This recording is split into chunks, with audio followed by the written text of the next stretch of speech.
Blog Talk Radio.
Paratopia, it's live.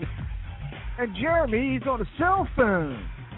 I am on a landline, Jeff. I'm on a landline. Oh, I just remember that one episode where you said, it's Jeremy live from a cell phone. Well, you know, and oddly enough, I probably sound better than through my normal mic on this system. Anyone in the chat room, let me know if phone actually sounds better than microphone for some odd reason on Blog Talk Radio. In any event, hello the Jeff, hello the Lee.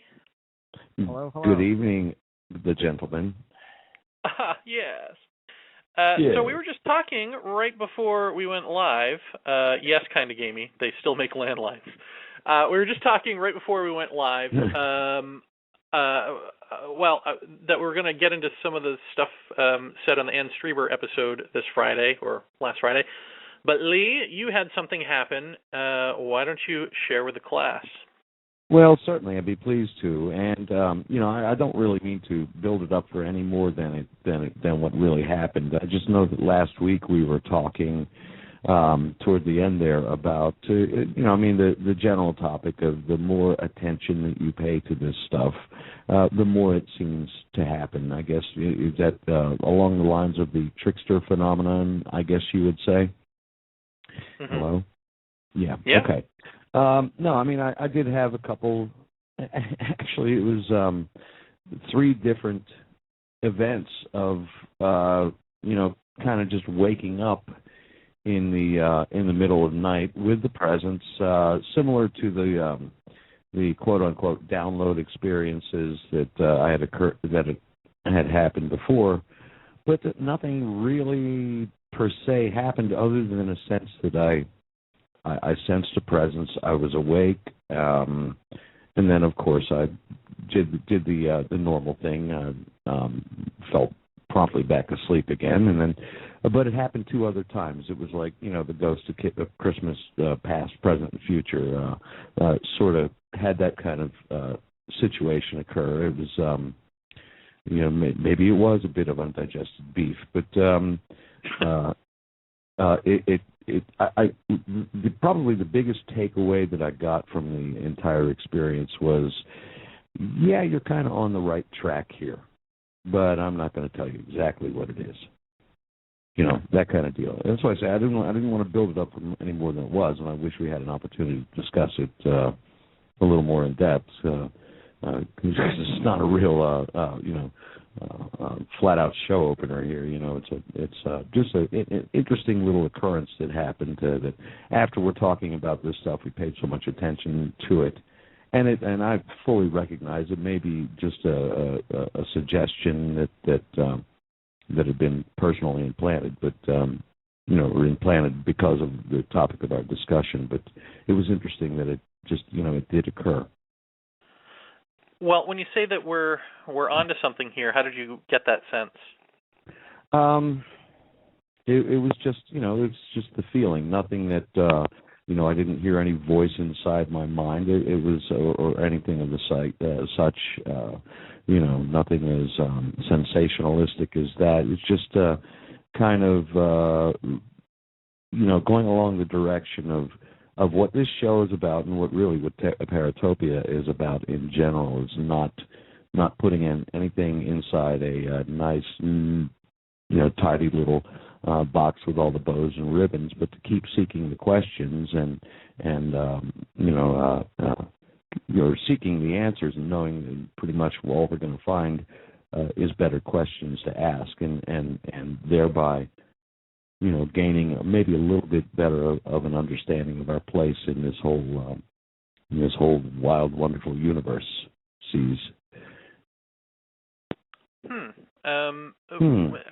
When you said that it felt like the onset of the download experience, is that what you said? Yeah, it was. What does that feel like? Identical. What is that? It feels like you're kind of electrically charged, and that kind of charge is something that kind of jolts you awake all of a sudden. I mean, I knew where I was. I was in bed. I was laying there, and everything was normal except for this kind of electrified sort of feeling. And and you guys speak of 3D space, that little space you go into behind the eyeballs, which is pretty much achievable in meditative states, that kind of thing. And it was instantly being in that kind of 3D scape. I don't know if you could. I mean, you might call it lucid dreaming. You might call it just like a gamma or delta. What is it? Theta state or something like that.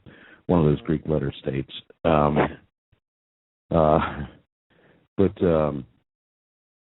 mean, that's pretty much the impression I got. And the curious thing was that it wouldn't stop. It happened 3 separate, discrete times, which was unusual. Not any of those occurrences I've ever had in the past has been basically one incident, and it was passing through my mind, and I got to say that I've been a real proud champion of saying the fact that I've had all fear go away, and I will say maybe not to the point of fear, but I've felt for a change a certain level of anxiety at the time for the first occurrence. The other 2 were kind of just like, well, here we go again, that kind of deal. But maybe it might have been a little bit of message to keep on my toes a little bit. That don't fall into that complacency of just saying, no, I'm not afraid of nothing because I have courage. Well, not to break up the flow, but let me just throw out there that I am at Tim Banal's place.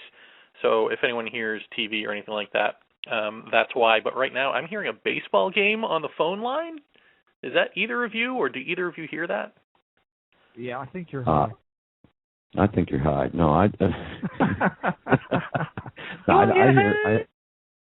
hear you. You hear nothing? All I hear Okay, is you so guys. just my Well, all I hear is you guys. Yeah, I don't hear anything else either. I mean, but that does beg the question: what's the score? No. Lions 8, Christians eaten. Very interesting. Well, as long as it's just me. Well, that's interesting. So, I mean, Jeff, would you say that what happened to you could be construed in some way as a sign of, like, we're going the right way, or something along those lines?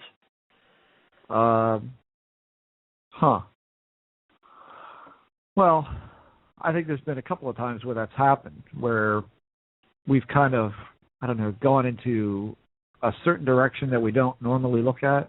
I think when we first started doing the the discussion about psychedelics, and we started poking around in that more, and then we had our first episode with Dennis McKenna.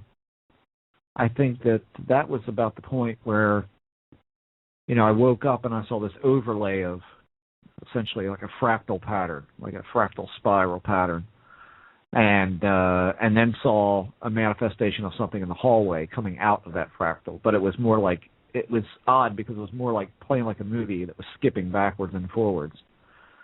And I kind of looked at that whole thing and thought, does this mean, we're looking in the right direction for this stuff, or is that something else? Although I'd never really seen anything like that before in that fashion, in that sense. So that was a completely unique experience. I've never seen anything like that since either. I have to say, setting up the video camera every night and all that has only yielded one thing, and that was the laugh that we heard on this week's show. That was all I've gotten so far, and I haven't been over tonight. That's hardly last night. only.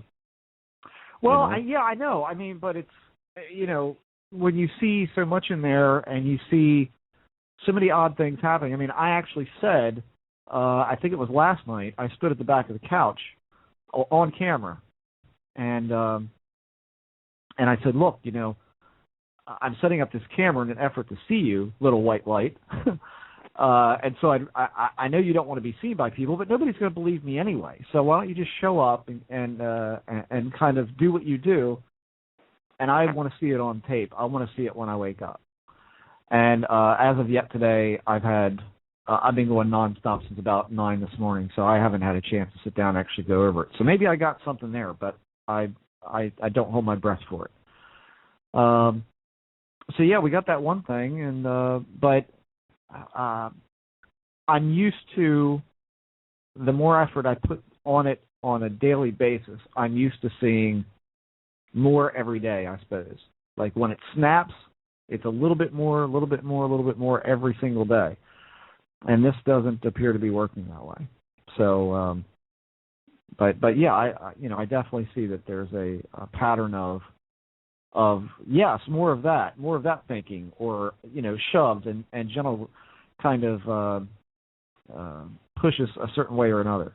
Yeah, and we've seen that also in Jeremy, and just in the people that have come on the show, the people that have either witnessed out of the blue or people we never thought we could get on the show.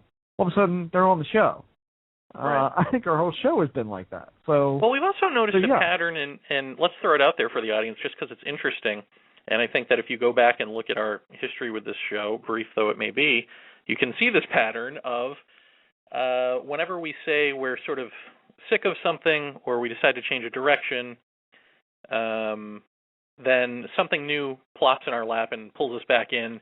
And along with that, all of a sudden we get into some sort of, we get friction with people that we don't expect to get friction with. Yeah. And all of a sudden we're in some sort of, hostile argument with people online or something. So it's like we get sick of that friction, that hostile argument stuff. We want to go, something pulls us back in, and then we're right back in that friction, and then that settles down, and everything is sort of static for a while, and then it just seems to repeat itself over and over again. Yeah. So I've actually tried to acknowledge this and not be frictitious back, to completely coin a term. Yeah. Yeah, just to see what happens. Is it possible to change that pattern? And get anywhere? That's the question. And be able to get anywhere? I don't know. I some of the stuff that's come out of left field at us has been pretty random, pretty ridiculous. And I just look at the whole. I look at the whole hypnosis issue. I look how that kind of flowed in that certain way where it was like, it almost seemed like it just laid itself out in front of us. And again, I'll sign an affidavit to this. I'll do anything you want. But the truth of the matter is that we didn't necessarily plan any of that discussion past Dr. Lilienfeld. Everything else just kind of jumped into our laps as we went along and confirmed exactly what we thought from day one about this stuff. So, and then I think there was something else, Jeremy, that was 3 or 4 weeks ago that we were butting heads with somebody, and all of a sudden I said, it's cool because now something's going to happen, because we always go through this friction reward type of thing, and that's just it. I mean, you don't know. It seems to be that way, but I don't know. Well, Lee, let me back up a second and ask you, when this happened, were you pondering it? Were you wondering, gee, are we doing anything? Are we on the right track here? And then this happened? I mean, was it a question answered, or are you making sense of that after the fact, looking back on it? No, I would say it's more of an after the fact thing, most definitely, because I'd pretty much, I'd set after the show, I'd pretty much set my my attentions on other things that I was working on, and then I turned in for the night and really never gave it much of another thought. This happened again, and and I was like, that. As I said, that was the takeaway that I got from it, and it was just more of a feeling, that it's kind of like, it's like another carrot being dangled, that sort of thing. Sorry, now I'm just reading the board here. Yeah. Someone says, kind of gamey says, how can he say anything is ridiculous? I mean, he talks to a shroud man, I love him, but really, what's ridiculous? I find that to be, I didn't look up to see what that's in regards to, but I find that to be... I don't even remember what it's in regards to. I find that to be a false argument. Well... because I think in order for... I think you can say that some things are ridiculous. I mean, you just can. And a shroud guy... I mean, if the shroud guy wasn't saying things that made sense, like, that would be one thing. And if there weren't, certainly physical evidence... such as your back, that one time that you showed the photo of online. Maybe you could make that case, but this, the whole thing of there is no box. No, I think there are certain rules that we have to stick by in terms of things making some sort of sense. Or else, what are we doing here? Or else nothing, anything a 3-year-old can babble is every bit as valid and equal to anything else, and I just don't find that to be true. Well, I mean, and let me just kind of make a qualification here. When I say something's ridiculous, I'm talking to a mass audience. And so when you're talking to a mass audience, not everyone has the same experiences that you have yourself, and you have to recognize what to them would seem like a completely ludicrous notion. I don't think that's anything wrong with. I don't think there's anything wrong with saying, fictitiously, some things are ridiculous like this. Yes, you're absolutely right there. Some things are ridiculous. So I'm well aware of the I guess the double view of that sort of thing, that I have bizarre experiences, but yet I can call out crap when I see it. Well, I can still do that. It's easy to do that when you've got facts behind you, as opposed to I'm telling you about an experience. You can take that or leave that. But, there are certain things that are ridiculous. For instance, hypnosis is ridiculous. For instance, the Meyer case is ridiculous. I mean, these are obvious things. So. Right. Well, kind of gamey's saying the Seth material makes sense in Dolores Canyon and the Law of One. Well, it's not that the things themselves that these people are espousing, those things that they're espousing may or may not make sense. But how they're saying they came to that knowledge, I think, is not in agreement, let's say. I mean, I look at things like that and I go, well, that's not anything that humans haven't said through the ages. Dolores Canyon has not said anything that no other human being has said through the ages. So then in my head I go, well, then why do we need for that to be an alien message or a reincarnated message or any of that? If she can say anything that is smarter than anything I've ever said, then I'll give her, the time of day. If I can look at anything Dolores Canyon said and go, wow, I never thought of that. The fact is I have thought of that. And the fact is people have thought about this stuff through the ages. So I don't find a necessity to look to somebody like that and go, I'm going to suspend my disbelief because the message here is so great. You know what I mean? Right. I mean, just right. the message kind of has to match the messenger, and I don't see a message matching any of these messengers between her and Seth and any of that nonsense. Right. And JR, just to make it clear to you, bud, as far as ridiculous experiences that people have, let's really take a step back. I mean, take a step back and look at Jeremy's experiences, Lee's, my own. Look at anybody's; they're all ridiculous in that, in that outside notion. It's only because we're inside of this kind of a forum, this kind of a sphere, this kind of a discussion group where you can actually say these things and they don't seem so ridiculous. I mean, that really is what it boils down to. You're talking to a mass audience, and when you're one of those people that are like you, is interacting with this stuff, interacting with the show and talking about these and considering them, then of course they're not absurd then. But it's not like I can go to work and talk about this, because that's exactly the answer you get is, well, that's ridiculous. So, just I'll refrain from using the word ridiculous from now on if that bothers people. But I mean, you don't think a guy in a black sheet coming and sitting cross-legged on my floor is ridiculous? I'm sorry, I think that's ridiculous, and it happened to me. So, just let's move on from that. Yeah.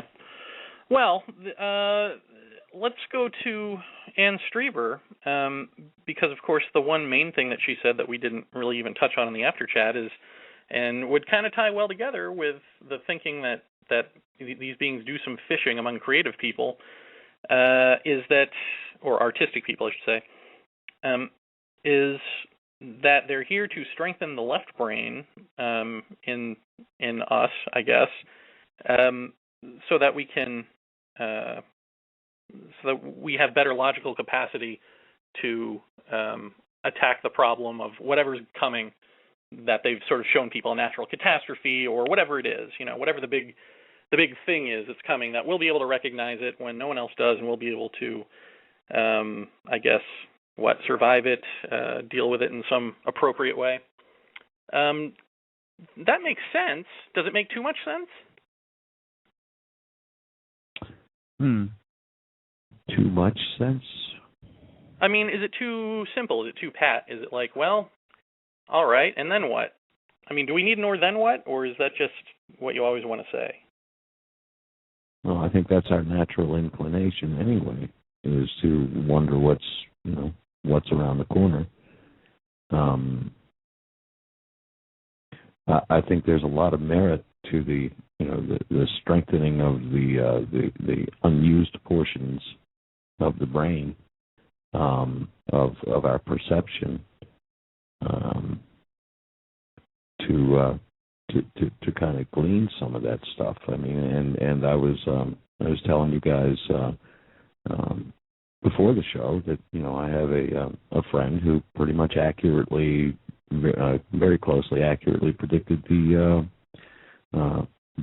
earthquake in Turkey this past week, a few days before, and he didn't just say so. I mean, he had sent me chat messages or private messages prior to that, so I can attest to the fact that this is what he had done. He has some sort of perceptive ability to be able to see into maybe the near future as far as things that would happen on a grander scale, and naturally this is a theme that occurs with many experiencers.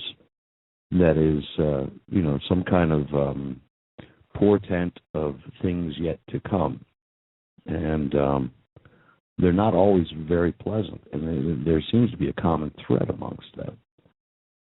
This goes into folklore all the way back throughout time, though, and it's not necessarily relegated directly to the UFO /abductee /alien experience, but it's really more of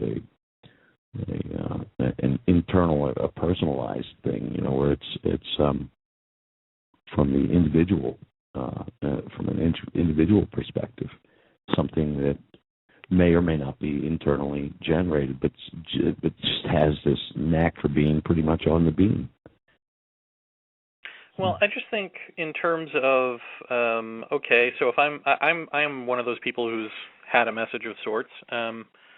But a lot of people know about global warming and fear global catastrophe and all that sort of stuff at this point, and I don't feel as though I'm better prepared to handle anything than anyone else. Certainly I wasn't given any knowledge or even given the impetus to get off my ass and figure out what that knowledge would be, at least not at this point.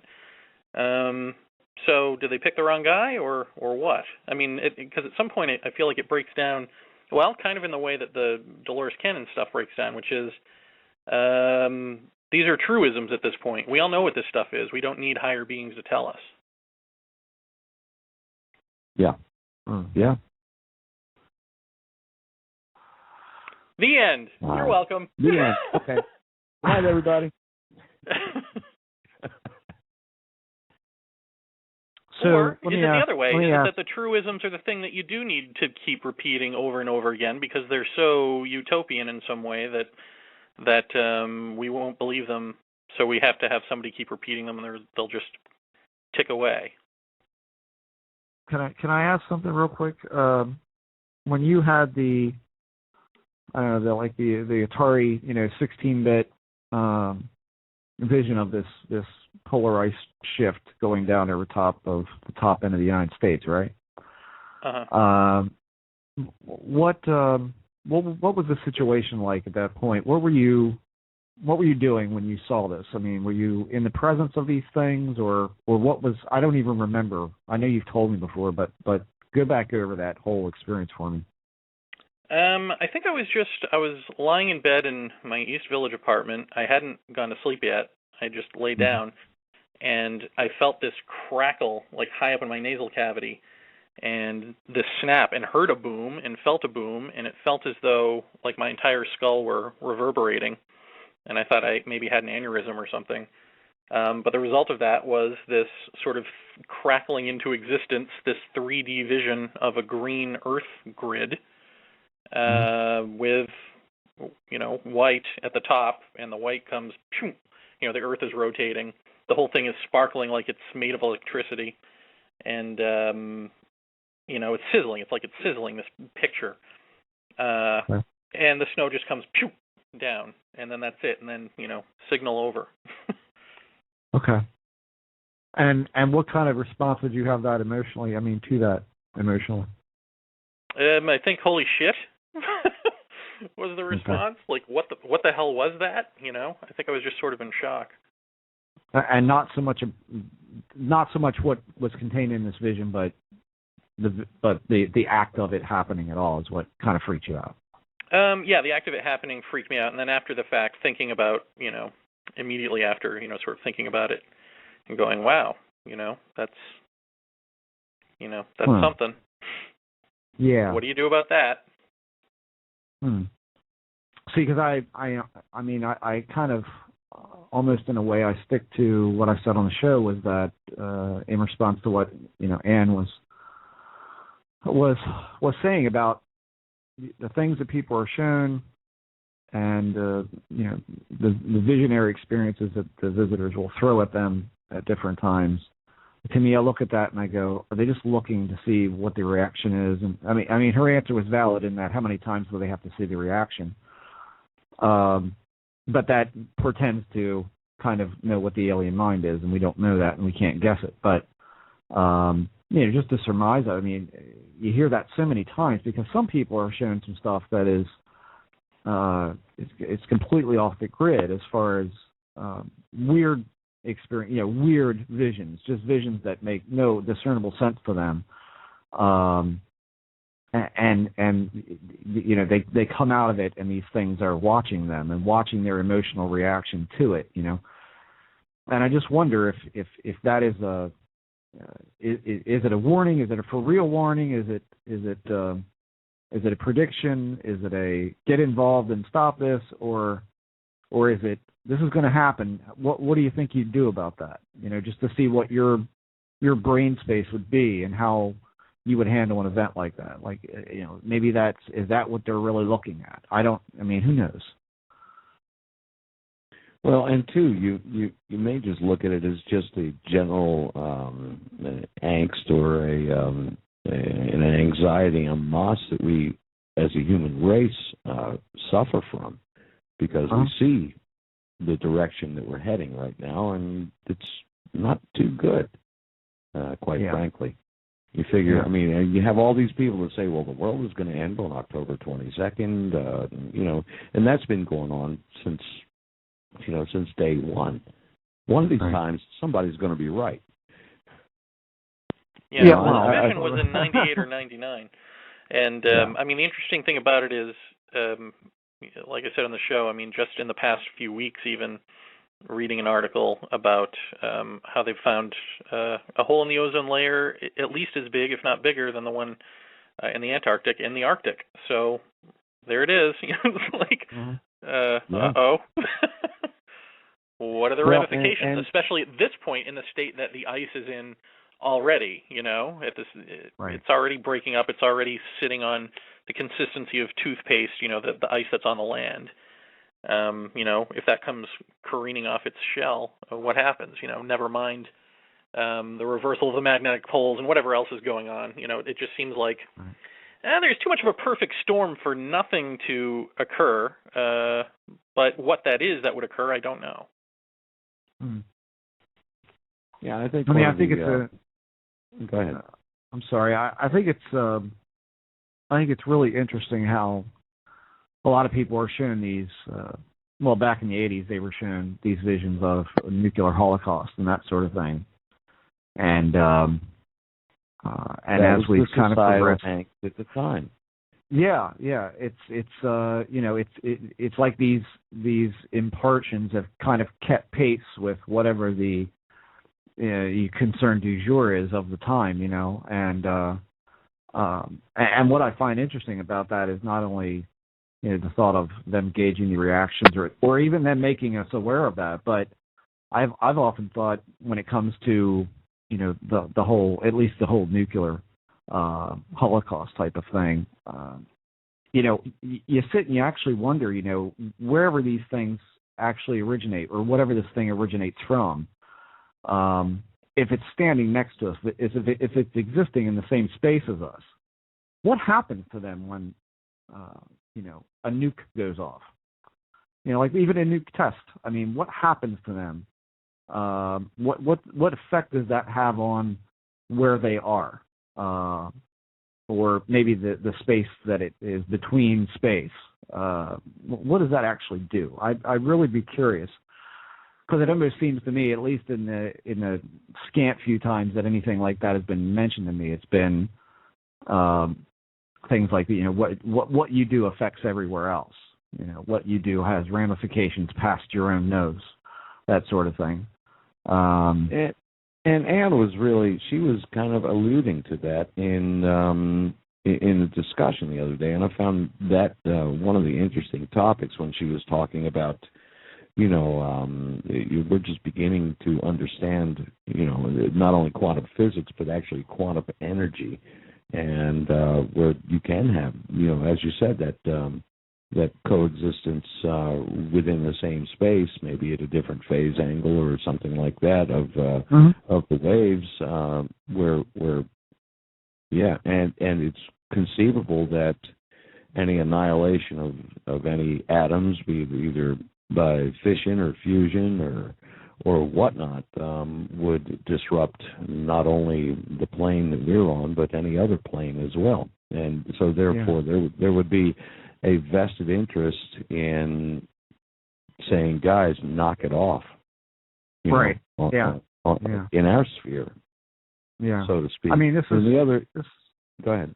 No, this is something that that came up in the Isaac case again, which is, her ultimately asking these beings, what are you doing here, and why are you telling me these things? And they said I guess one of the more classic lines, which was, well, what you do here affects everywhere, and the barrier between your world and ours is very, very, very thin and very delicate, and certain things that you're doing are wearing that off. And if our two worlds were to collide, it would be an utter catastrophe.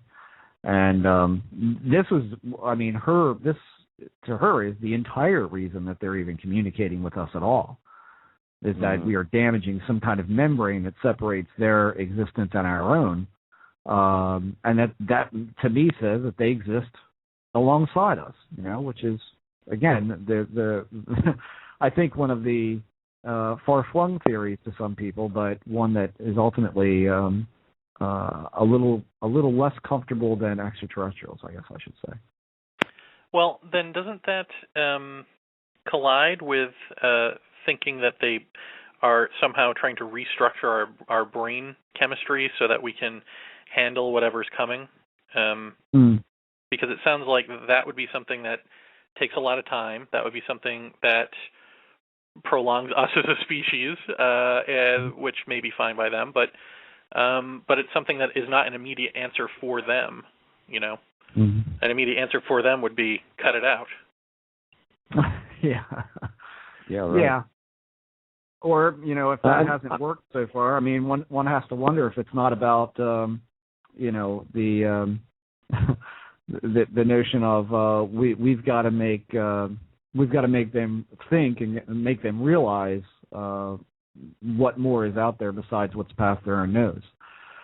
And so, I mean, am I the only one that's noticing that that some of these major scientific discoveries about in quantum physics and in perception of dimensional attributes and reality and that sort of thing, that's really taken a big front seat in the scientific world that we hear about on TV, at least in the media?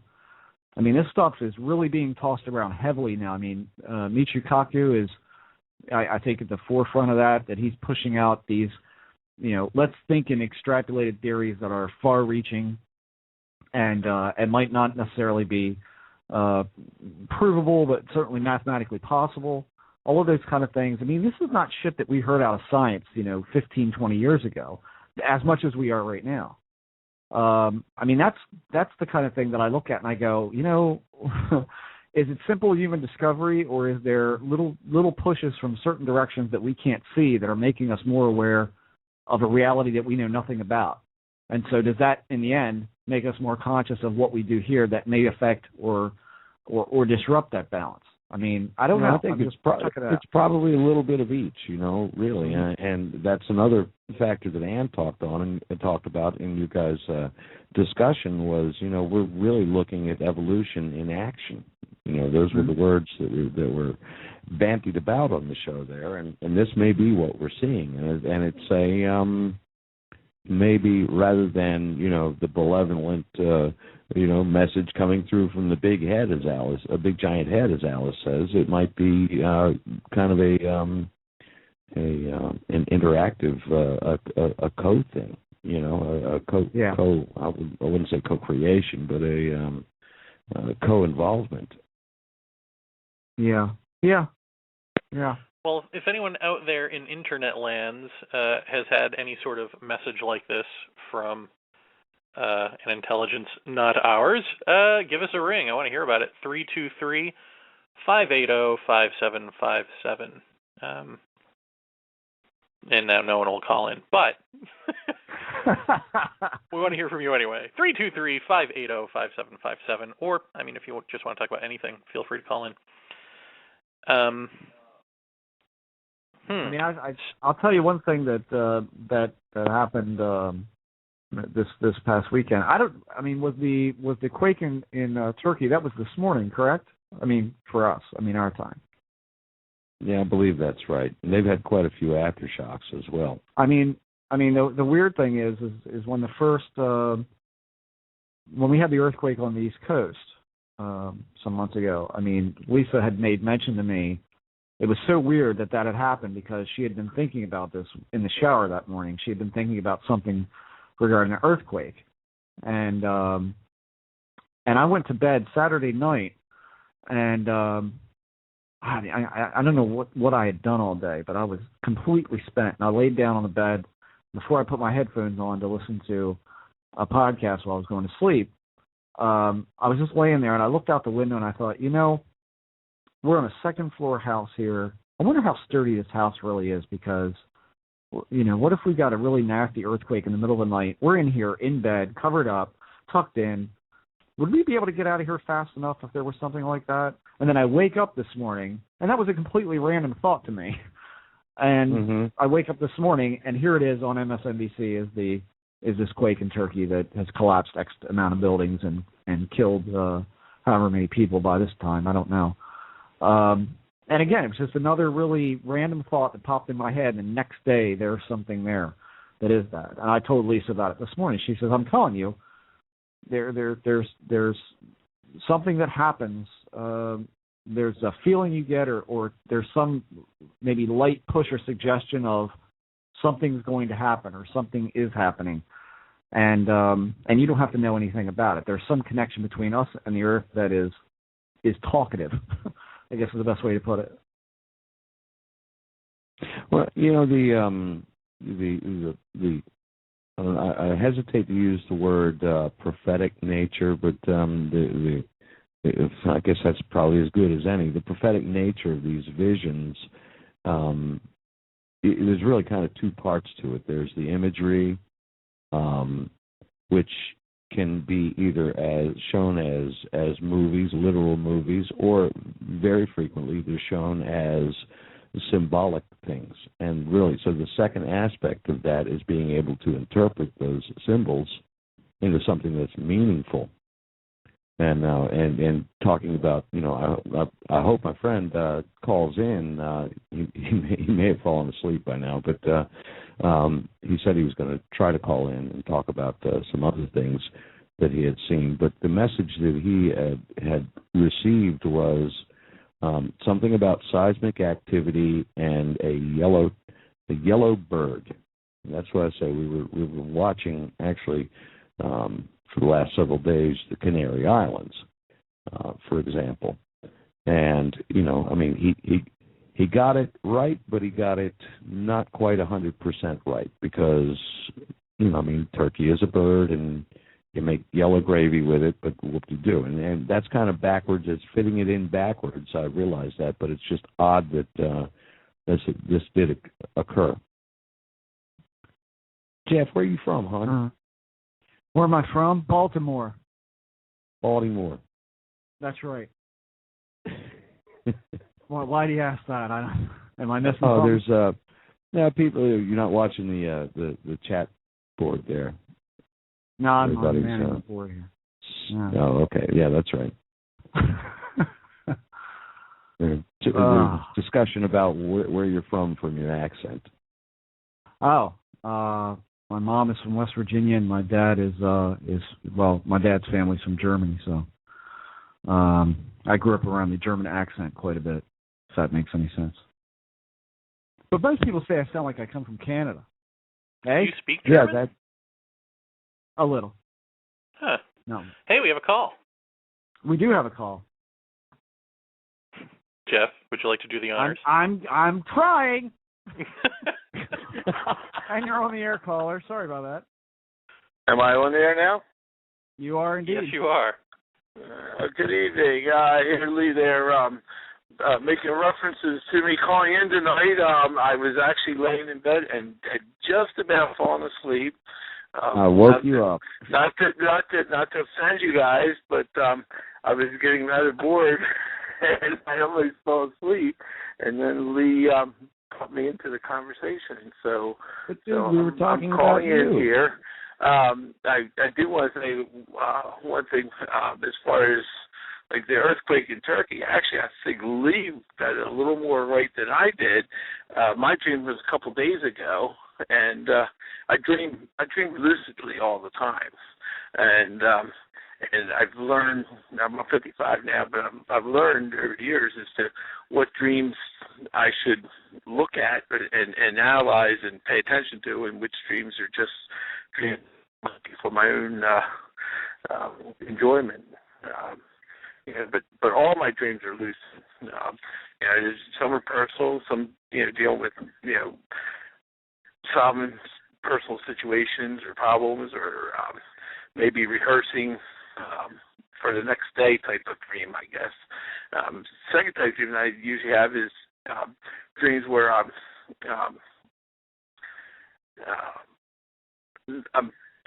just a part of the dream. I'm it's me, and really there's other people in it, but there's no communication between me and the other individuals. I'm just kind of walking down the street type dream, I guess would be a way to describe it. And then, that's one, observing type dream is what I call it. The dreams that I pay the most attention to are the ones that are not only am I in a place or situation and observing, but I'm actually part of what's going on. And I can kind of steer where I'm going with my dreams, as I had said to Lee through some Facebook messaging, is that I was telling him about a dream I had and where I got the information in my dream, and he said, well, what did the object look like? And he really got me thinking, because I've never paid attention to where the messages were really coming from. I just paid attention to, what were they trying to say. And years ago, I stopped writing down. I used to write down, but it literally would scare myself.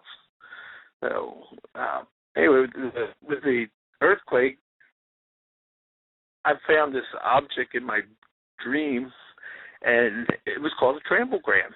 I had no idea what a tramplegram was. I never heard the word before.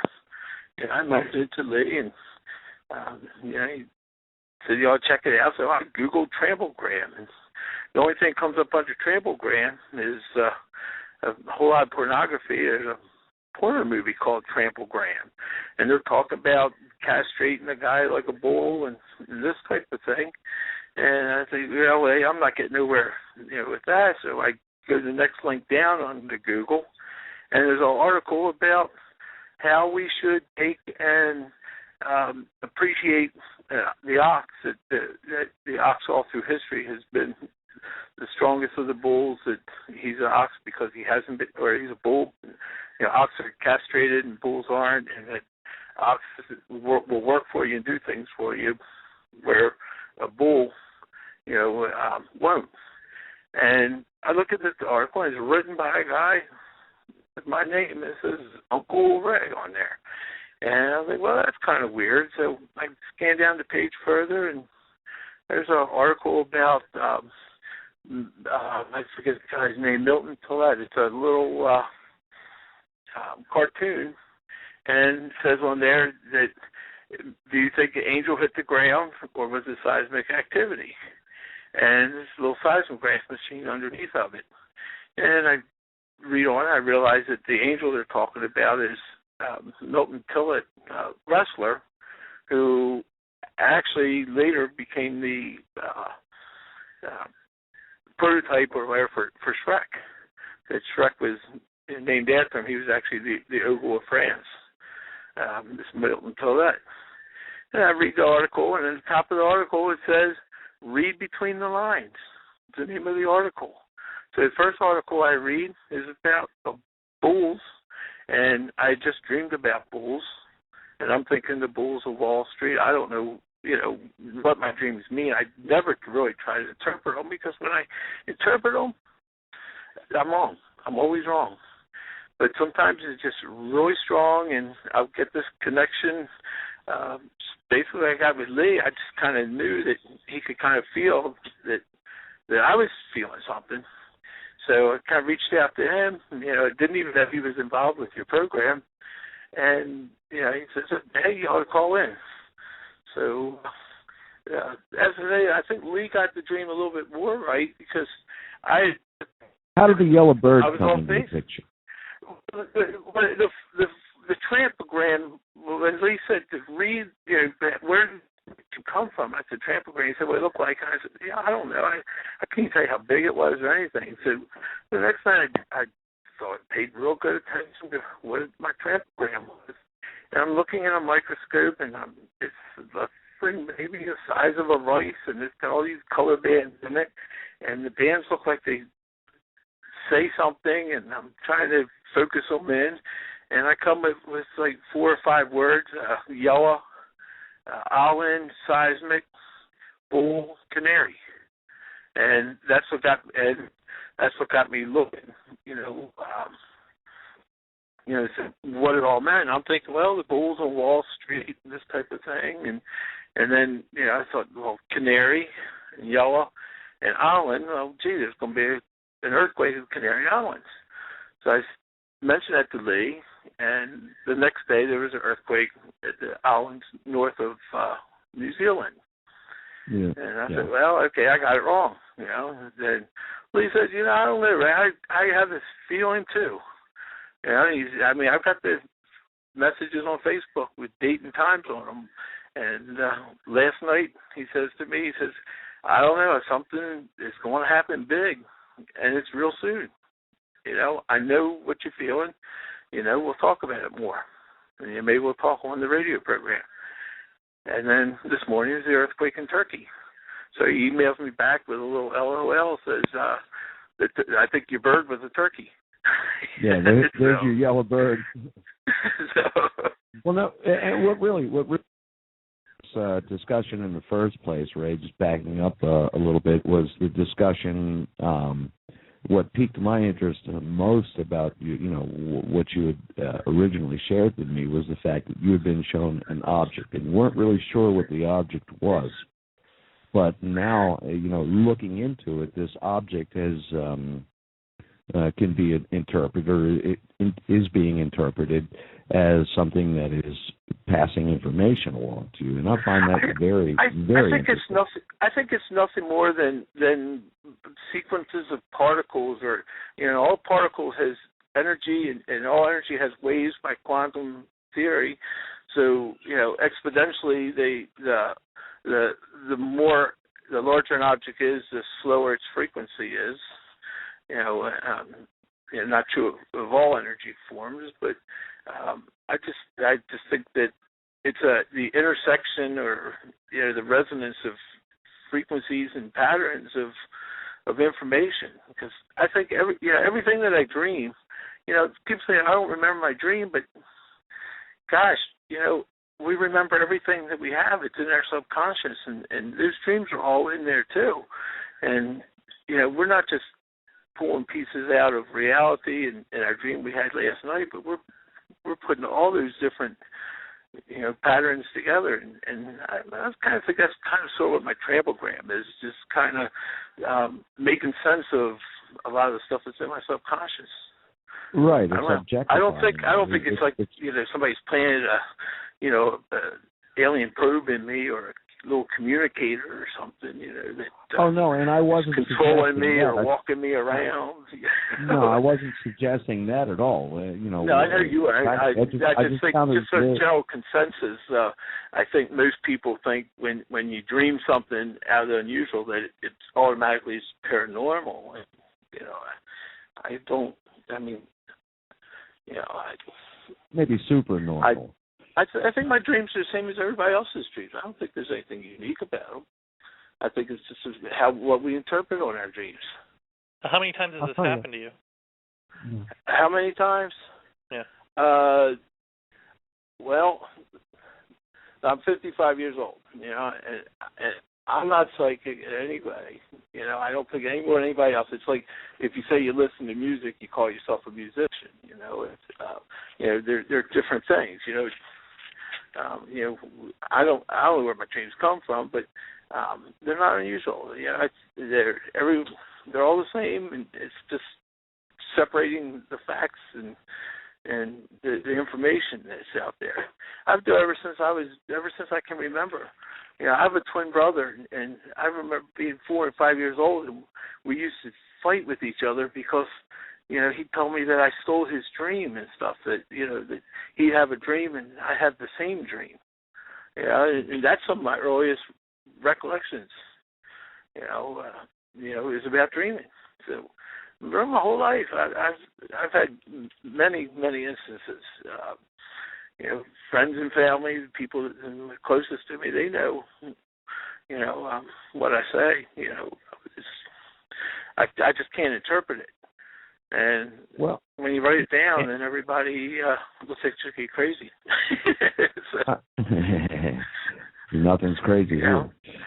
But I mean, you can find meaning in any. Take any 4 words and put them together. You can find meaning out of them. But what's the degree of, is it coincidence, or is it just an interpretation?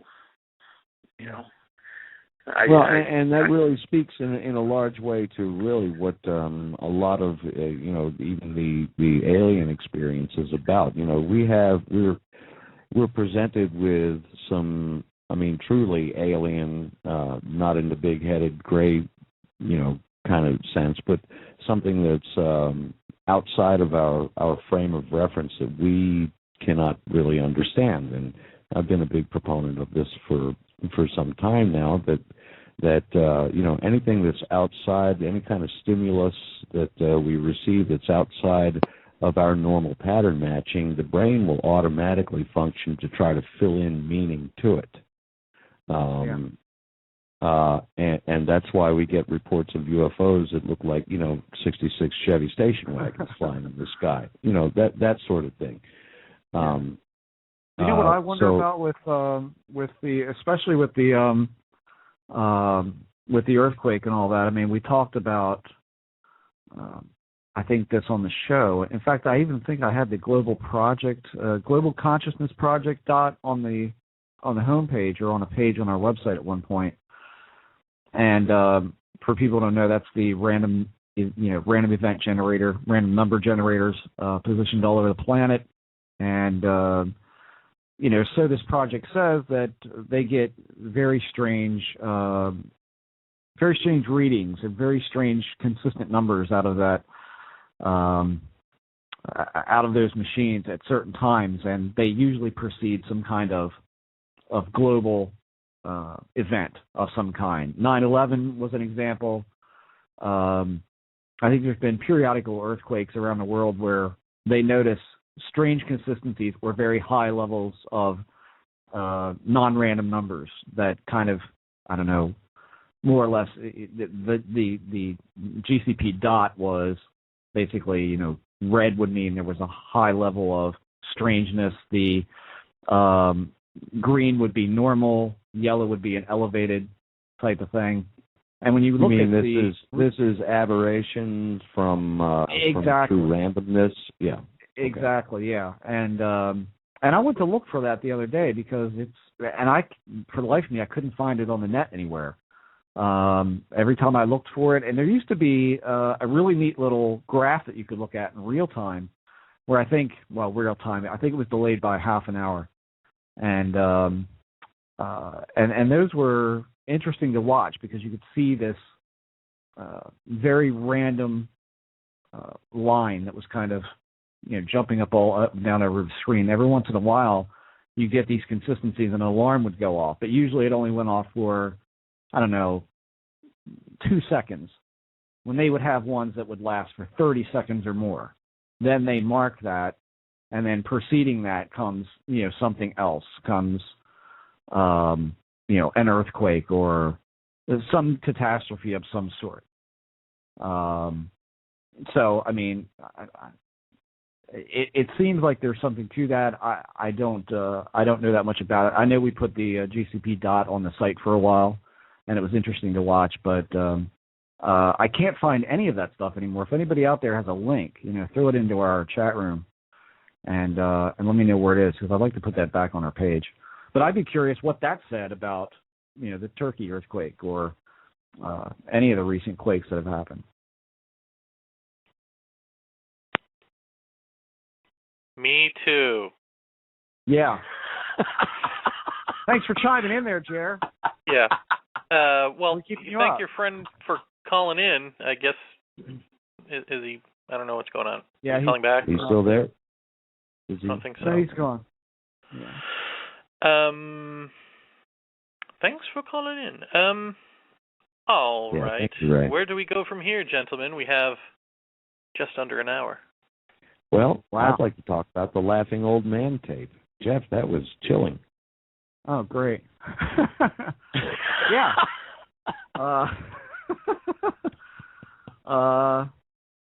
Kind of Gamey just put up the www.global-mind.org. And that is, I assume, where we can find that. I'll have a look at that later. I'm curious, kind of, if you can find out if the dot is on there, and if the real-time charts are on there. I'd be curious to see that. Now, is that a STI project? Search for terrestrial intelligence? I don't remember any of those words being used. I don't think so. Yeah, this is okay. This is the meaningful correlations in random data. Yeah, there's they've got a new server, so everything is still there. But yeah, go check that out. It's interesting stuff. Well, I'll tell you one thing that Dot didn't predict was an old man laughing in my living room. Or did it? Or did it? Yeah, I mean, I don't know what to say about that, Lee. I don't.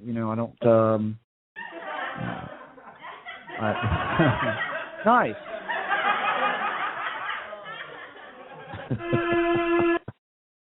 Oh gosh, getting close to Halloween.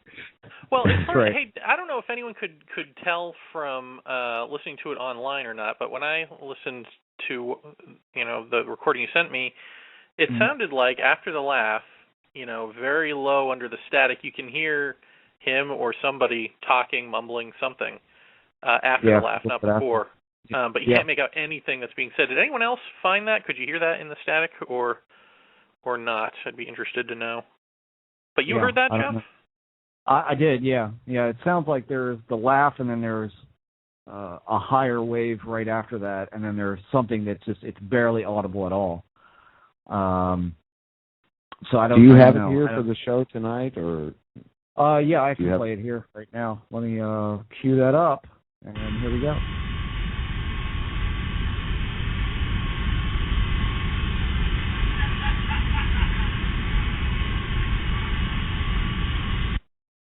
I mean, you can hear it just briefly there at the end of that. Let me play it one more time. No, it went scrambled.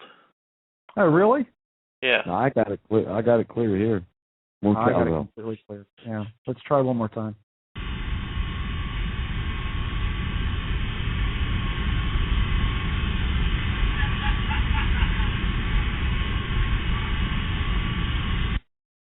Yeah, that time was clear. So there you go. Yeah, I mean, I definitely hear something after that, but what it is, I have no idea.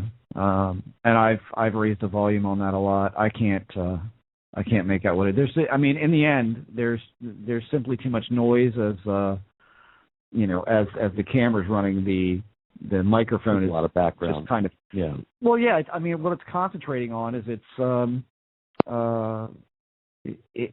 it's concentrating or it's focusing its attention on the sound of the camera mechanism running, because there's absolute silence, and that's always what you'll get with these mics that if you're recording a concert, you'll hear no noise. If you're recording a conversation, you won't hear that. But if it's absolute silence, the mic will then focus on whatever it can hear, which is the most likely thing is the sound of the camera. So.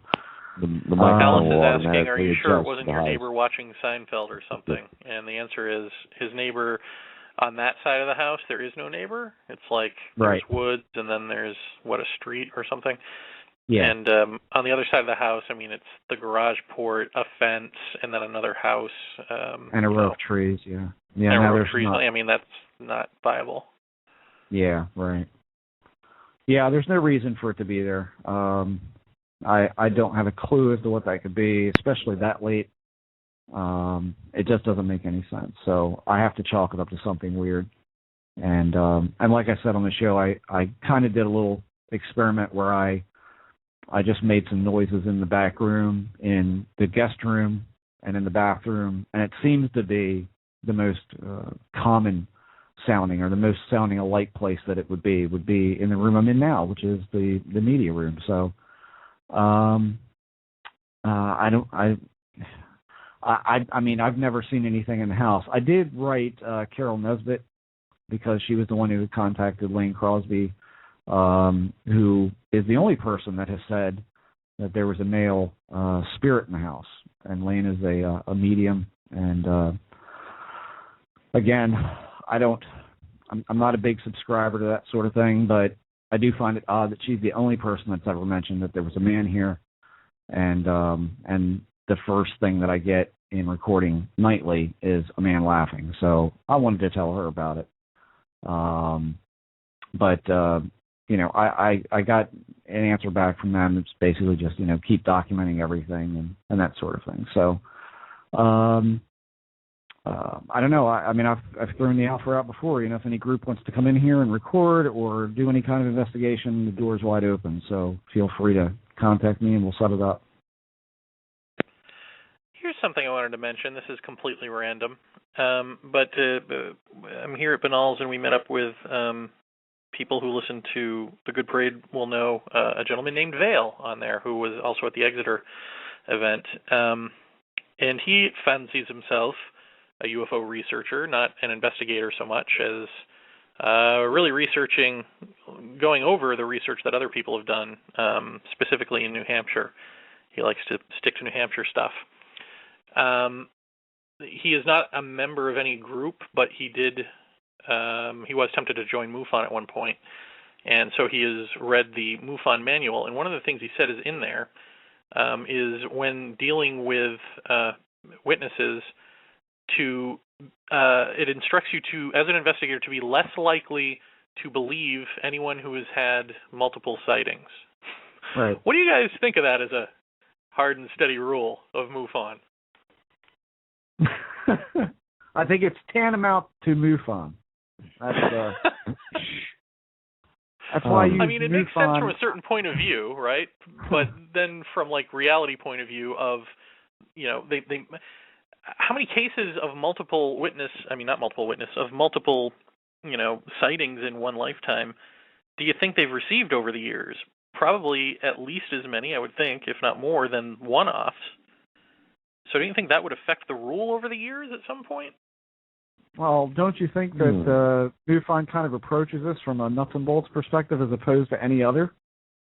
But they also deal with abductions at this point, don't they? Yeah. How does that make a difference? I think they've been dragged kicking and screaming into that arena. So, and yeah, this gives a convenient, multiple sightings gives a convenient excuse to dismiss anyone out of hand as invalid data because they may be a flipping whack job. Mm-hmm. Yeah, I just don't know how you can do that at this point. I could see at the beginning thinking that might hold. But at this point, how can you think that holds to be true? That's where the nuts and bolts theory comes into play. And, and that's something that overshadows this entire phenomenon. We're looking at, the potential of this is the possibility that all this phenomenon or these phenomena are generated from within, and that may be valid. But there may be doctors and scientists from another planet visiting us. We just, the bottom line is we just don't know. We can't rule out both possibilities, or really any possibility for that matter.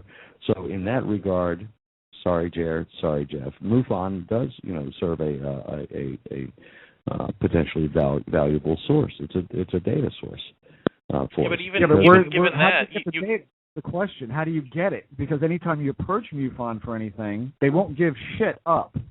Ever. And I've done it. And they will not give it up. Where do all the reports go? Where are they housed? Where's the public database? It's not there. We need to start a petition on change.org. Yeah. Yeah. It's just... Well, it can still be little doctors and multiple sightings. I don't know what one has to do with the other. Doctors revisit people. Well, because they look at it as nuts and bolts. When you approach it from that direction, it's a completely rare event. It doesn't mean that...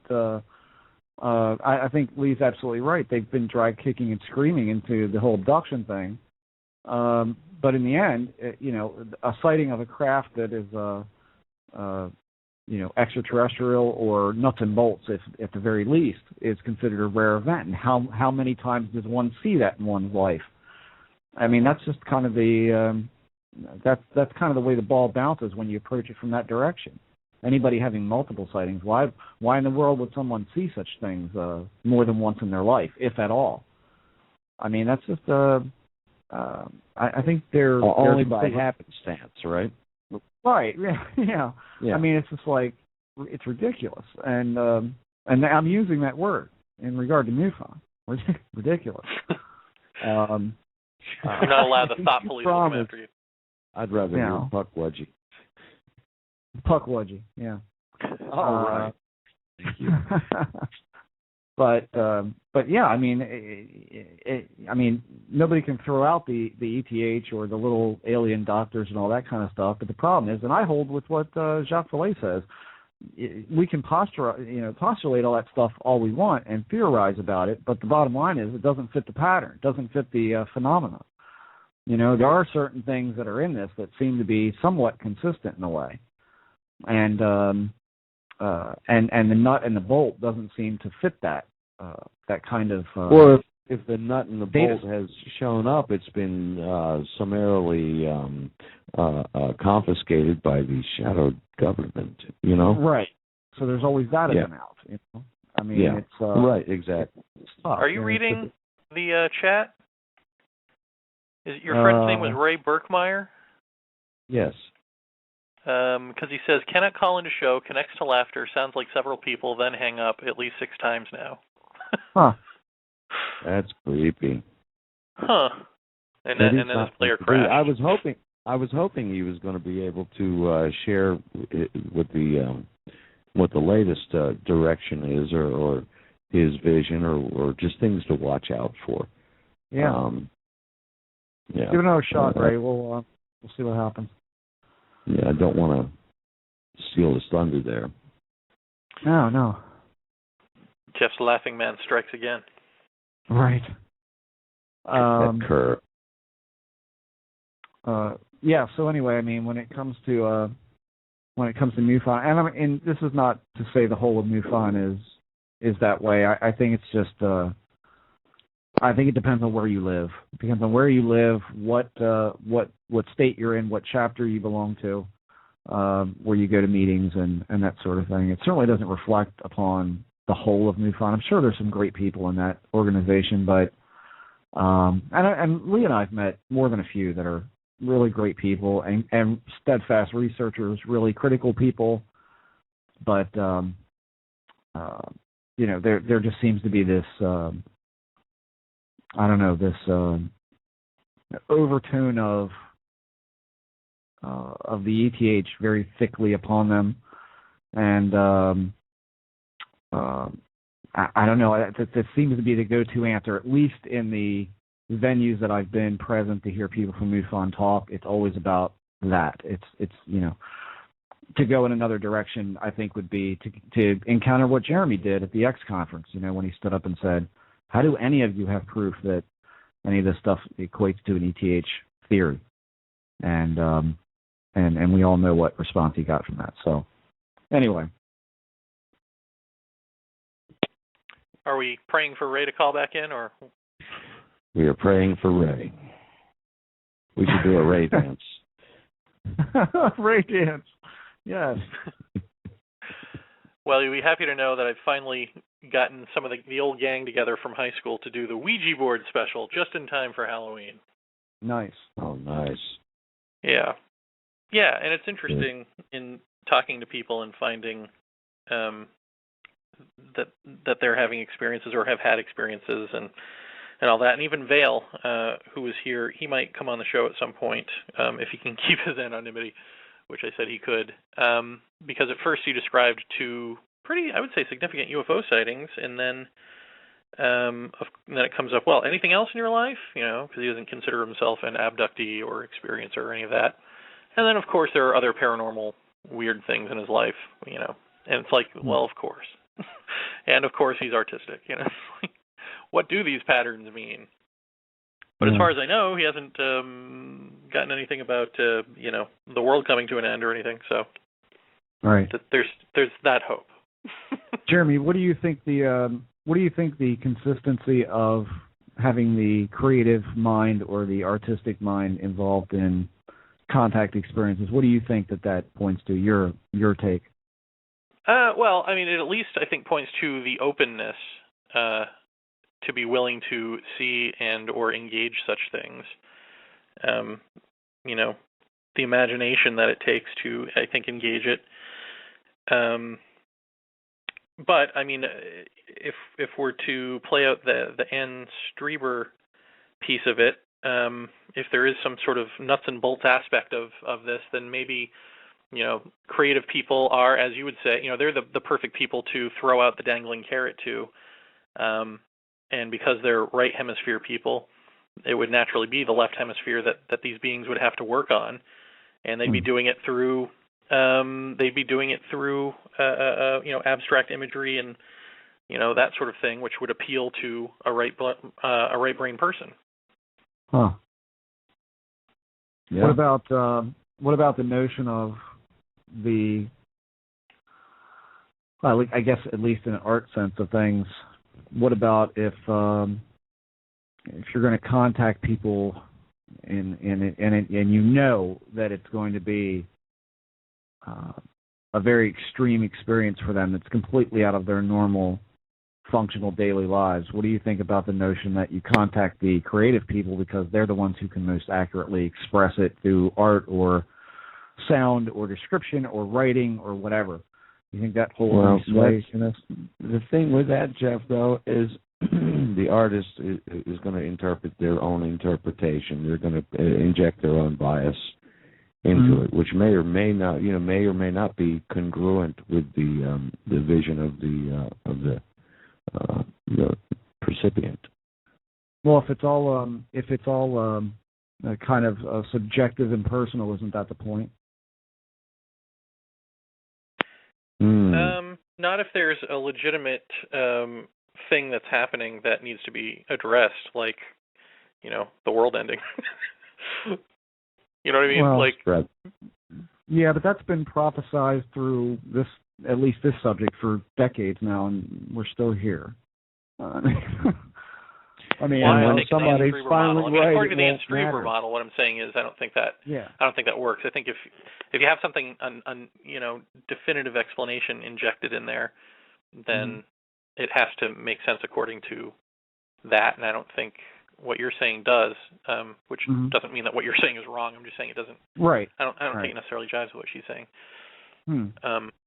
He just tried again and just got cut off again. I just saw it this time. Hey, go on. I don't know why you can't hang the line.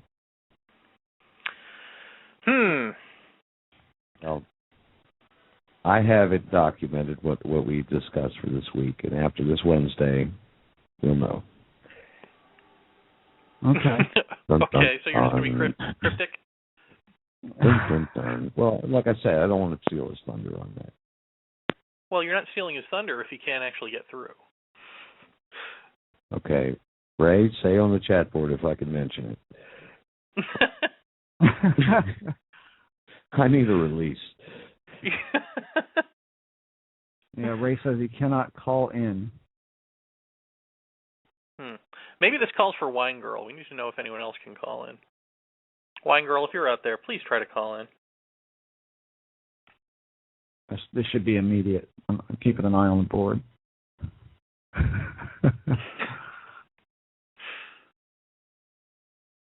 Well, we'll just sit silently and watch the board. Yeah. And that'll be good radio. That is good radio. Wow, has it been a boring week or what? I mean, Jesus. No. Not really. You know,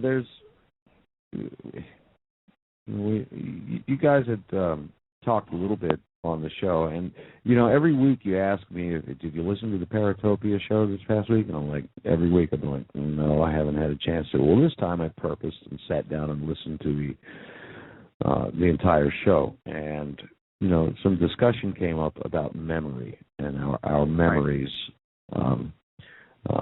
which really kind of fits in hand with the discussion that we're having, you know, what we recall and what we create, what we construct, and over time how it erodes or changes or you know, becomes overlaid with more current information, thereby changing the actual memory. I just found it interesting. I had an incident of that where we got into a very deep, you know, an old friend of mine and I got into a very deep debate over an event that occurred 20-some years ago, and he was like, "No, that's not right." And I distinctly remember it being, this certain way. And it turns out I got home afterwards and I looked it up on the Worldwide Intertube and came out and come to find out that he was correct. My memory had changed over the years, and the event that I was thinking of was actually overlaid with a separate event. That's a further away memory than, the recall that we would have of events that occurred yesterday, which perhaps seem a little bit more valid. Have you guys ever found in any of your research as far as maybe less reliable events that occurred further back in time than say, fresher and newer things? Jer? I'm not a researcher. Okay. But you talk to a lot of people. Come on, man. Okay, I have you to defer to Jeff on that one. I don't know. I mean, I don't know that I have. I don't know that I've come across a great deal of people that. I mean, it would be tough for me to tell with a perfect stranger, or even someone that you meet and they talk about something in their past and you try to verify it. I'm not sure that you could actually say that without some kind of, like you said, you looked at a tape or something and in fact they were right, and you could say that your memory was overlaid on top of another one.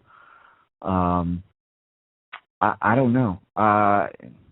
That would be a tough thing to try and figure out with somebody that you don't know, or even somebody that you're involved in an investigation with.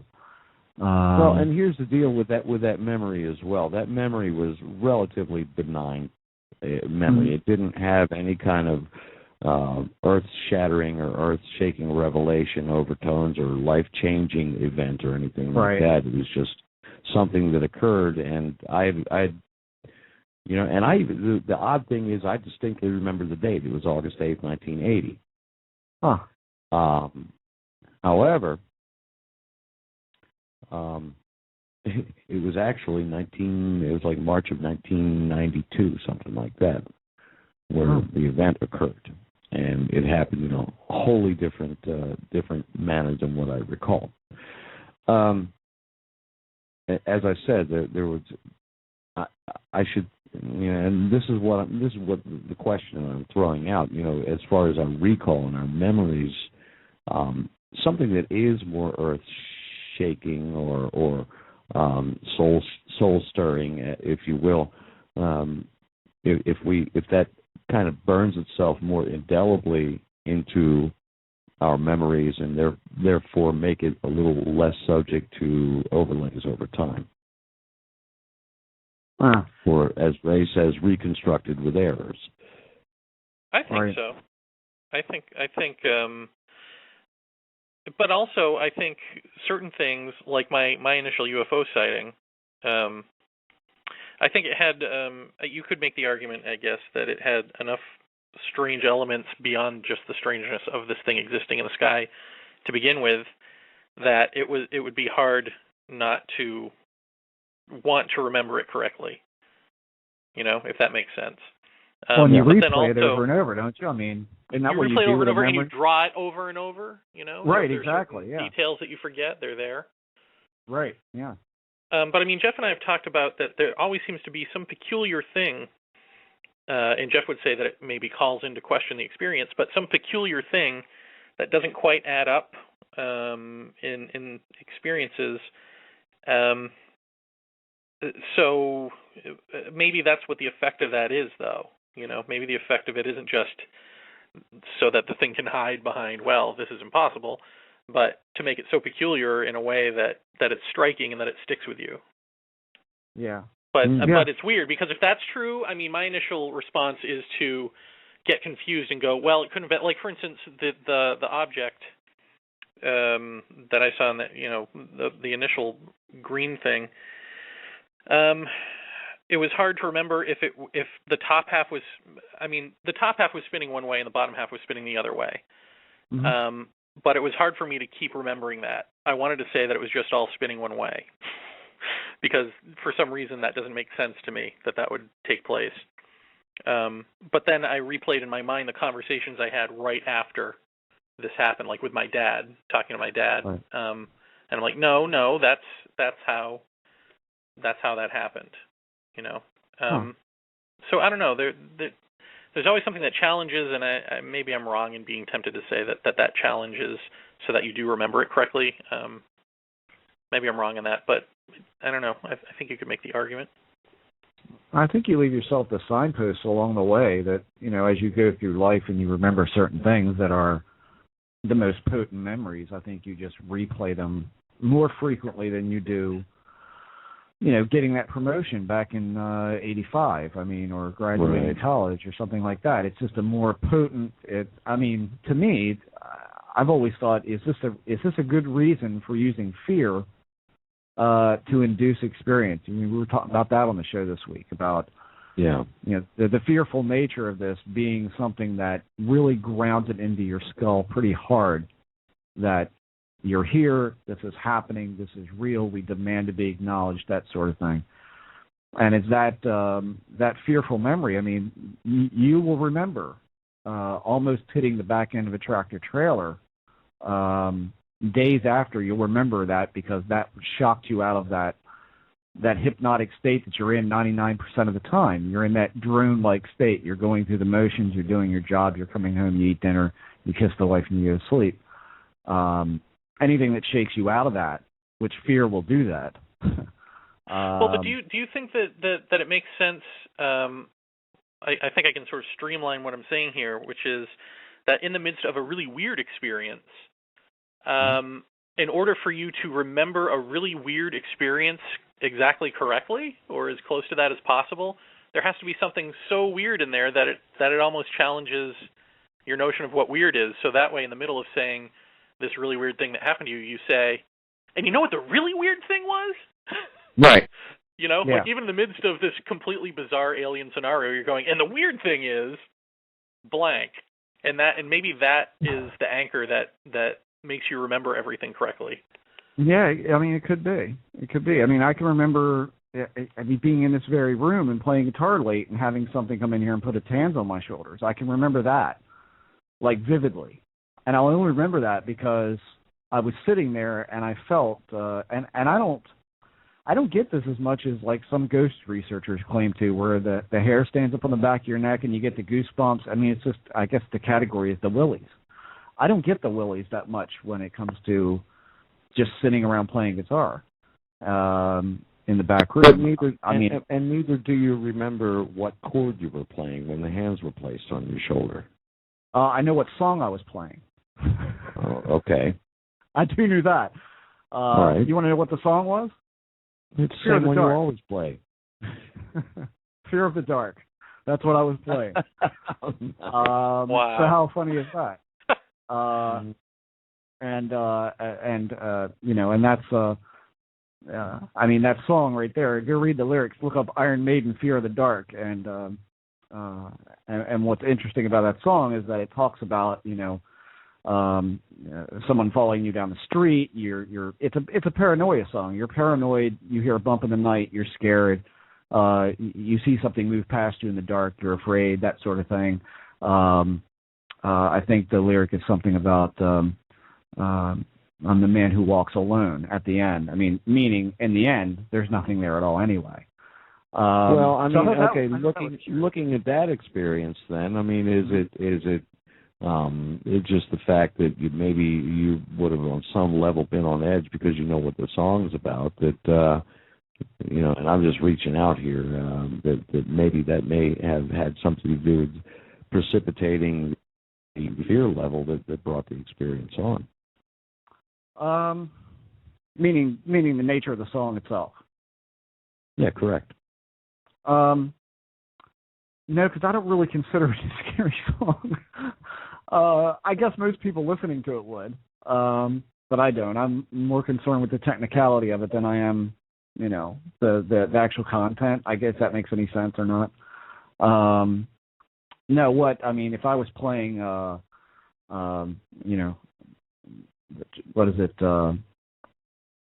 Children of the Grave at the end of that Sabbath song. I mean, you're familiar with Lee with the sound effect at the end of that song. Now that's freaking creepy. I hear that and I immediately get creeped out. Something like this, not really. But I remember, the hair standing on the back of my neck for no apparent reason whatsoever. I was so in the groove, and all of a sudden, it was like something attached electrodes to the back of my neck, and that the hair stood up on my arms, and I just felt bristly all of a sudden. I'm like, what is that? And Ray's back, by the way. Oh, there's Ray. Let's get Ray. Someone was just on hold for a while, and then Ray, you're back. What happened? I got cut off. I tried calling you back. I got into the queue. I heard sounded like 3 or 4 or maybe even more people laughing, and then I got cut off. And I just looked at my count on my phone, and it actually happened 8 times in a row. Holy crap. I put my phone down and picked up my girlfriend's phone and used hers and had the exact same thing. In fact, I was saying on the chat, that, hey, I can't get through. And then I got through on the chat, and my player crashed, and I couldn't even hear your conversation. So I'm just getting back. Wow. I don't know what you were all talking about, but... well, what is this thing that Lee keeps teasing that he doesn't want to say without your permission and all that? What are you talking about? We'll leave it alone. I don't First of all, I don't like calling them predictions because they're not really predictions. It's really just interpretations, and things can be interpreted so many different ways. And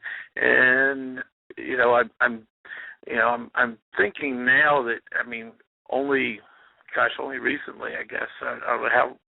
Maybe a progress thing. It's not kind of like steps or anything. It's been a gradual thing. But only now do I really feel like I can interpret my dreams enough to know what they're trying to say to me. And what happened, Lee will talk about something that I had discussed with him, and it's kind of unusual, and it would make the news, and it's not something that, it's things that happen, but not something that happens every day, and, it's just something that I threw out at him because of a dream that I had, and we'll talk. We could talk about it probably for the next 5 shows, and I'll misinterpret it, and everybody else will, and it won't be that. It will be something else, and you can always. I think you always find something to interpret your dreams with. That whatever that dream is, something's going to happen somewhere in reality that's going to be closely associated with it.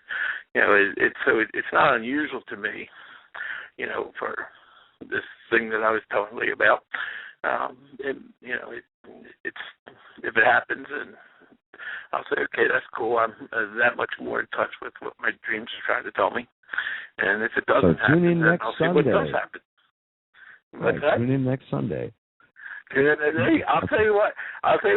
Lee knows what I'm talking about, and if they take the occurrence occurs on Wednesday, I'll come on to the show on next Sunday. Okay? Oh, cool. And we'll talk about it. Okay? But put everybody everybody's at ease on it. It's not the end of the world. No. I think Harold is wrong. I kind of wondered what's his last name? Wasn't it just the past couple of days ago that he said it was going to be the end of the world, Part 2, when he was wrong in June or July? Yeah, it was supposed to be Saturday, right? Was the end of the world? No, it was supposed to be the 21st. I think that just passed. Yeah. Yeah, Saturday. Tag on. I missed it. It would be Friday. Oh, Friday. Yeah. I wonder what he thought when they had the 2 different earthquakes over, one New Zealand and out above Australia, and where the other one was what? And what? Do we have one in Alaska? No. Where was the other one? They had a minor one in the. They had a minor one in the Azores. There was 2 major ones Friday. There was 2 major ones Friday. There was one in San Francisco. That wasn't major. I mean, there's earthquakes every day. You know, I don't even look at earthquakes unless, you know, I mean, I don't think we can feel, you know, every little earthquake, because I think the Earth's kind of like moving anyway, you know, to a certain degree. It's oscillating. You know, but I'm talking about earthquakes, you know, the ones that knock buildings down. There was 2 major ones on Friday, and I thought, well, okay, that's what my dream was about. And I talked to Lee Friday night, and he said, I don't know, I still feel like, you know, there's something big is going to happen. And I told him, you know, I said, well, if it is, it's going to be next Wednesday. So, well, next Wednesday, I'll tell you we'll see what it is. What's really amazing to me is that I think the last time that when we had the earthquake here on the East Coast, it was really unusual for here. We had a solar flare that day. If I'm not wrong about that, I'm pretty sure we did. Yeah. And I remember reading on our message a day board, or 2 before. Yeah. Yeah. How many hours does it take a solar flare to reach Earth? You're asking the wrong dude. I mean, I like know 8 or 10 hours or something. Probably something like that. I remember seeing on our message board that someone had mentioned what particles you're talking about. Yeah. Well, the solar flare was sort of directed towards Venus and away from Earth. If it had been directed right at Earth, it could have been catastrophic. It was one of the strongest solar flares that we've had in a long time. There's another guy that monitors HAARP experiments, and he's predicted 3 major earthquakes in the last over the last year, I guess, maybe 15 months or so. But the last 3 big ones he's predicted within a day or 2, and he's getting a lot of buzz on the internet. But he says that he sees anomalies in the data that they get off the HAARP. And of course, the HAARP is, since it's government, the data is available to the public, and he gets that he gets that information and interprets it and says, well, we're going to have an earthquake here and there. But he said he doesn't think it's anything the HAARP's doing. It's just the measurements that they use with their experimentation. So. Well, we had somebody on the message board this week had posted something about the solar flares or the magnetic field between the sun and the Earth was really haywire, and they posted some graphs of that were pulled off the net, which I thought was kind of interesting. There's again a correlation between the sun and this. I think that's the same data that I'm speaking of, that the HAARP experiment was, collecting and analyzing and such. But curious. I don't think solar flares call earthquakes. Okay. Well, we'll see what this is coming Wednesday, and one way or other, I'll talk to you again next week. Dig it, man. Sounds good. Let's hope. Thanks, Ray. Okay, Lee. And the other guys, y'all take care. Yep. You too. Thanks for calling in. All right, let's go to line 2. Caller number 2, you're on. Hello. And you're on. Hello? Hello? Hello, am I on? You are. You're on. You are indeed. Oh, okay. I actually didn't press 1, but that old hat. That'll happen. Well, okay. who is this that didn't mean to come on? Can we talk to you anyway? This is Nodwood. Oh. Yeah, the other guy that was on, I think Ray was saying he was calling in and it wasn't working and he was getting laughter or something. So I wanted to see if I would get that too, but it was I didn't get that. So I was earlier I thought I was thinking of a question, but I can't remember it. Come on, Nodwin. Come on. You can do it. Maybe we have questions for you. You ever think of that? I'm really glad you called in. Are you an experiencer? I know I've seen you around on the message boards. Well, I've never really had an in-your-face experience. Just a few things that I think of as possible psychic encounters, but it's it's just things I can dismiss. What would be the hardest of those to dismiss? Okay, well, the hardest one to dismiss was, I was thinking of a specific question in my mind of, like, it was a time when I was thinking a lot about, like, ancient aliens and the possibility of, like, humans being created for one reason or another.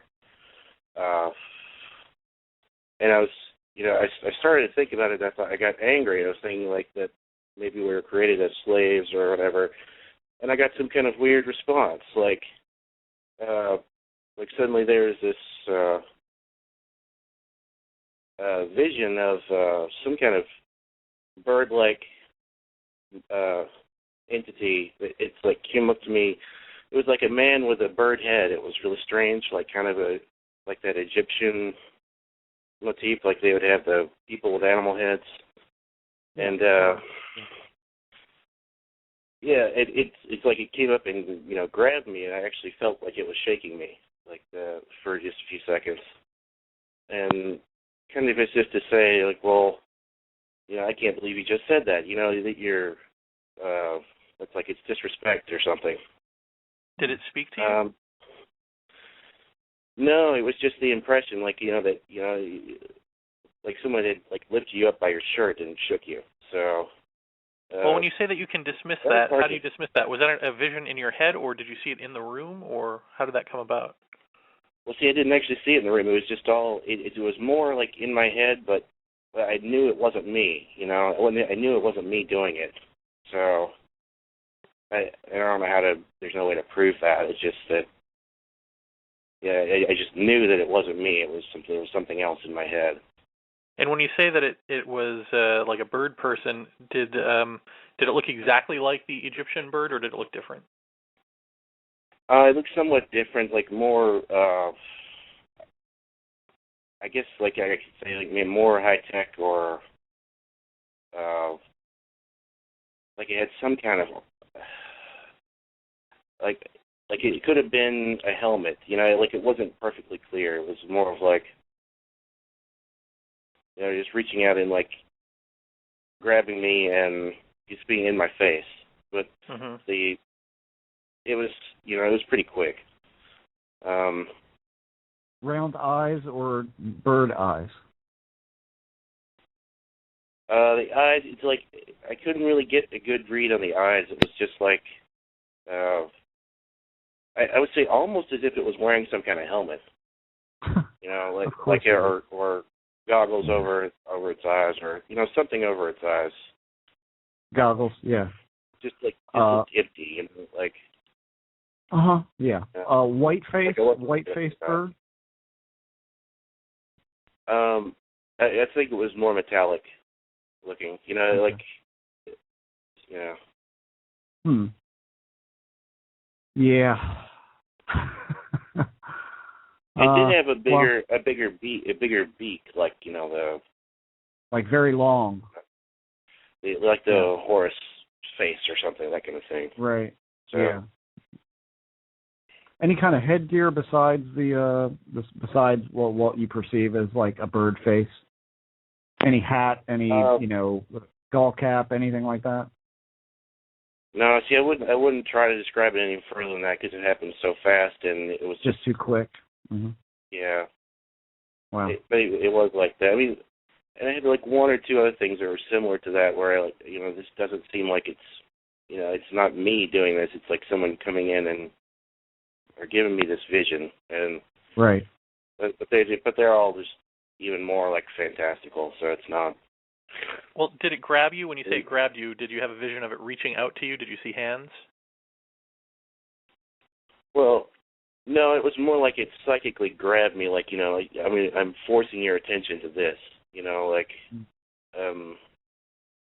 like I couldn't move for a few seconds, and I was just sitting, at the time I was just sitting in bed and, like, thinking over all this stuff, because I'd been reading a bunch of things like Zechariah Sitchin and other stuff like that, so.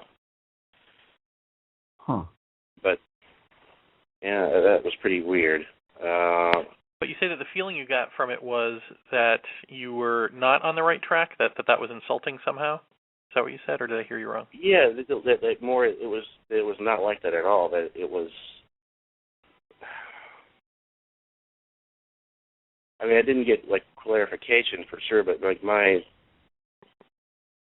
don't know, but I thought about it later, and I thought, well, it seemed more like it was more of a loving thing than, like, you know, this is just something that was done to use us, or I think my specific thought was, like, well, maybe they were just, you know, created to fight proxy wars amongst each other for, I don't know, higher level intelligence, using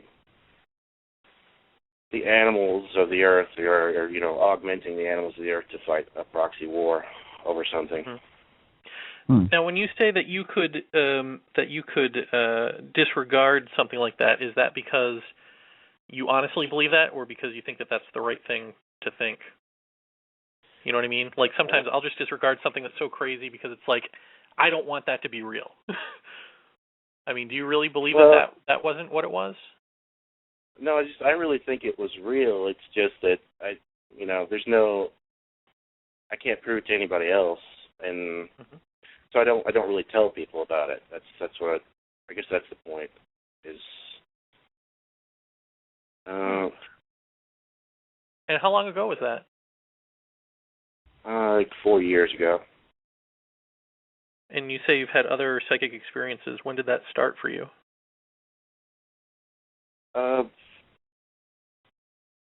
I'd say that was the first one that was so, like, blatant in your face like that. And I had a couple others like that were similar to that. One of them was I think they were completely unrelated, but I was in the same room, like I was just sitting in bed, like, thinking about things, and I don't know what triggered it, but I was thinking about something about bravery and what does that mean, and there's like another vision of, like, this time I was surrounded by these gigantic dragons. Actually, it's just really silly. But you feel like it wasn't. It didn't feel as though it was from your imagination. It felt as though it was an answer to your question from something. From something, yeah. Could you do me a favor? Do you have the chat room up? Yeah, I do. Okay. Do you see Jeff posted a thing that says wikipedia.org plague doctor costume? Yeah. Could you just go to that and tell me if that is what you saw or similar to what you saw? And I'll play Jeopardy music or something while you're looking. I would say go about the 1, 2, 3, 4th picture down or so.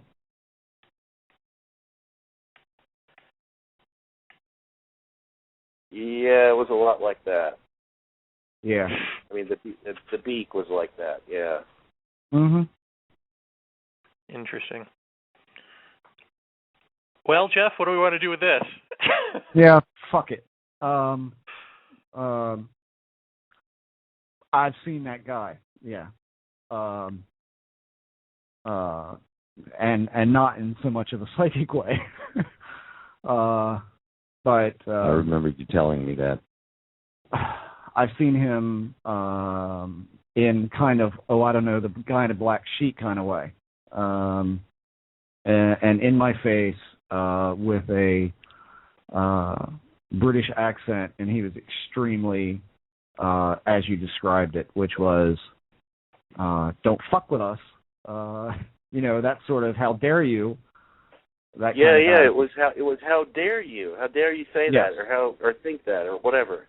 Completely indignant. I mean, just completely enraged and indignant at, and I'm having trouble even on the spot now remembering exactly what my thing was, but it involved, talking in a mass communicative way about the experiences with the guy in the black, and it was like, you need to keep your mouth shut, and You don't have any idea what an opportunity you're being given. That's sort of like, how dare you? What is wrong with you? Don't make me come back here. It was that kind of encounter. I mean, he was really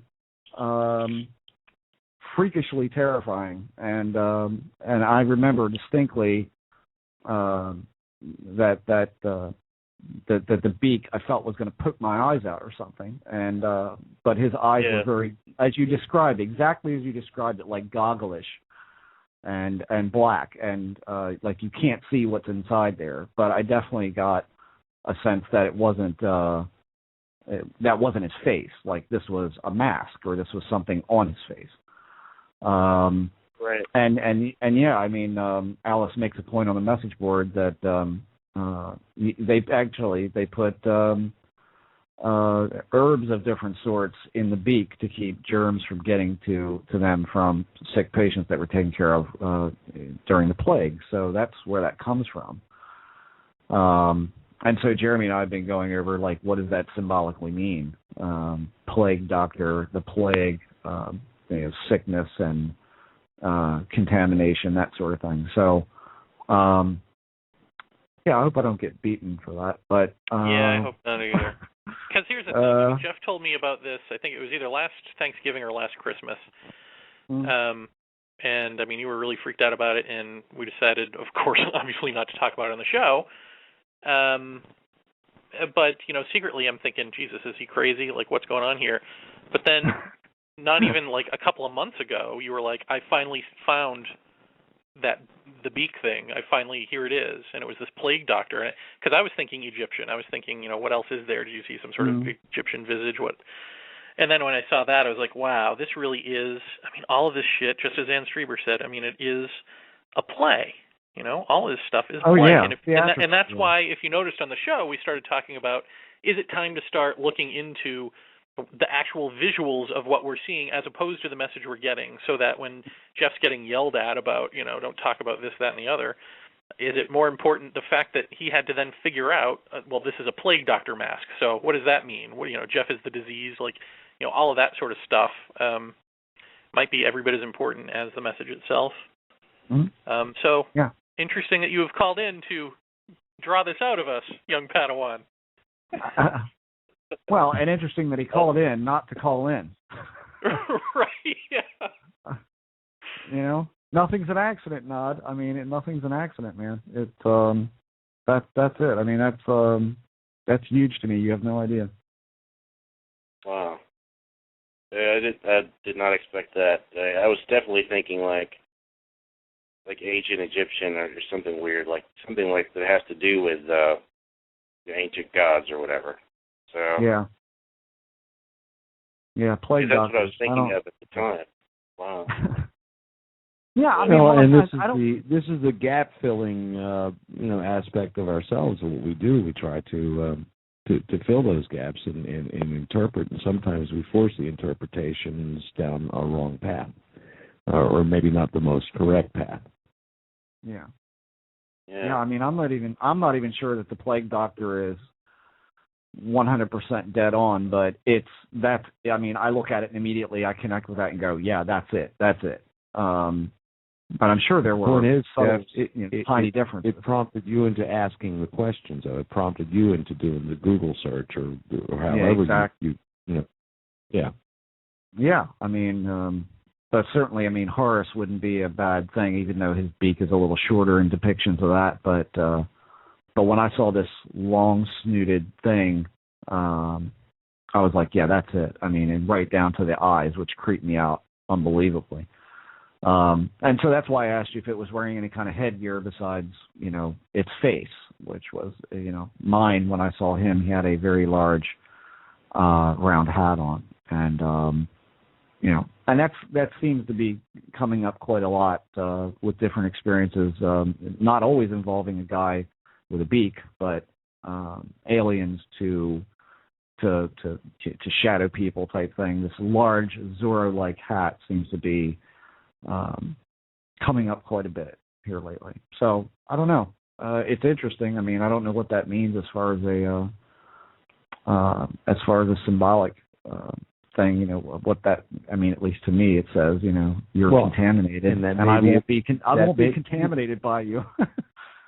Now, you know, that may also be something that's kind of a part of, or has been a part of us all the way back to Egyptian times, where we're not copying the Egyptian thing, but maybe we're just interpreting the same thing that they something have, else, yeah. You know, they've encountered just as we are encountering. Mm-hmm. Right. Yeah.